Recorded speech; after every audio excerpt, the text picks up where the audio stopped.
haya ambayo yamezungumzwa na inspector hapa ni matokeo ya malezi yetu sisi wenyewe kwa watoto wetu. Na nilitamani sana, ama huwa mimi natamani kama kiongozi, kwamba somo la dini mashuleni lingepewa kipaumbele, kwa sababu ndio somo ambalo linawajenga wanafunzi kutambua mambo mabaya ambayo Mwenyezi Mungu Subhanahu wa Ta'ala ameyakataza. Inspector kazungumza mambo ya liwatwi, mambo ya kuingiliana kinyume na maumbile, kwa maana mwanamume kumuingilia mwanamke kinyume na maumbile. Lakini jambo la kuingiliana wanaume kwa wanaume, kisheria ya nchi amesema ni kosa la jinai, lakini kwenye Uislamu hili ni kosa ambalo wewe linakufanya uwe ni mtu miongoni mwa watu waliolaaniwa. Na mtu aliyelaaniwa hana faida yoyote duniani hapa isipokuwa ni hasara. Kwa hiyo wazazi wangu, mimi nikwambieni, wazazi wenzangu, wanafunzi hawa sisi tunapowafundisha, mimi pia ni mwalimu wa somo la dini mashuleni, tunaona jinsi ambavyo wanafunzi hawatambui dini yao. Ni kwa sababu wazazi tumejisahau upande wa malezi. Watoto wanalelewa malezi ya namna mbili. Kuna malezi ya kimwili, kwa maana uhakikishe mtoto anakula vizuri, anavaa vizuri, lakini analala pazuri. Kwa hili mzazi yuko tayari kuingia madeni, mzazi yuko tayari kukopa riba, mzazi yuko tayari kujitoa kwa namna yote, hata ikibidi kuiba na kudanganya, ili mtoto aweze kula, avae na alale pazuri. Lakini swala zima la pili kwenye malezi ya kiroho, mzazi kama mzazi unajitahidi gani kisha mwanao anamtambua Mwenyezi Mungu? Maana yake tutawasomesha hawa watakuwa maprofesa, lakini profesa ambaye ni mke wa mtu na ni mwanaume, ni daktari lakini atakuwa ni mke wa mtu mwanaume.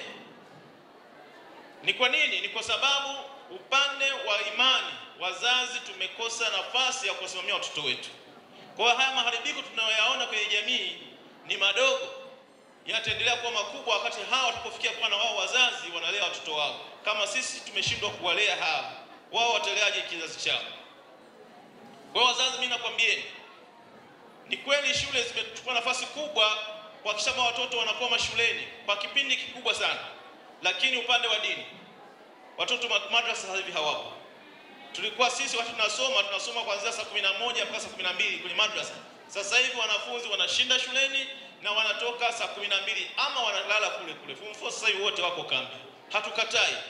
Lakini pale kambi niliongea mimi na shule moja miongoni mwa shule, nikamwambia mkuu wa shule, kama wanafunzi hawa mmewachukua mmewaweka majumbani, mmewaweka shuleni, maana yake sisi kama viongozi wa dini hatuwapati misikitini wala madrasa. Tunataka mtuwekee vipindi kila siku tuje tuwafundishe. Lakini mkuu aliniambia kuna utaratibu wa kiserikali ambao watoto watasoma kwa wiki mara moja. Nikamwambia hapana, hiyo mara moja kwa sababu wanakuja shule na wanaondoka, lakini kama watashinda hapa na watalala hapa, tunaomba mtuwekee kipindi kila siku. Ni jambo gumu, lakini kwa sababu viongozi wapo, na bahati mbaya mwakilishi wa mkuu wa wilaya ameondoka hapa, nitaka niseme hili, ifike mahala serikali iliangalie hili, kwamba wanafunzi sisi kama viongozi wa dini tunasema iwapo watawekwa kambi shule, kipindi cha dini kiwekwe kila siku, ili tuweze kuwaelimisha watoto wajue madhara ya mambo mabaya yanayofanyika kiimani. Mtu ataepuka kufanya mambo ya kuingiliana kinyume na maumbile kwa kumwogopa Mwenyezi Mungu, kuna laana ya Mwenyezi Mungu, kwamba atakapokufa mtu huyu maisha yake yatakuwa yenye laana na maisha ya taabu katika moto. Lakini kwa kusema hivi tu tunawaambia tu waache zina, hatuwajaambia madhara ya zina, hawajui madhara ya zina. Wanafunzi wana tabia friend boy na friend girl, yani mvulana na msichana ni mtu rafiki yake. Wanasema nini? Urafiki wa kawaida tu. Kwenye kipindi cha dini tunawaambia hapana, kwenye Uislamu na kiimani hakuna urafiki kati ya msichana na mvulana, hakuna. Lakini wao hili ni jambo la kawaida kwao, wanasema rafiki yake. Na wewe mama unamwambia mwana wa Aisha kakupitia mwenzio mwende shule, mvulana kampitia mwambie mwenzie, unawatengenezea kitu gani? Kwa hiyo wazazi, mimi nikwambieni, tuwalee watoto wetu na dini waijue. Hapo Kiingereza wanajua hata kidogo, waulize kwenye Kiarabu, waulize kuhusu aya za Mwenyezi Mungu.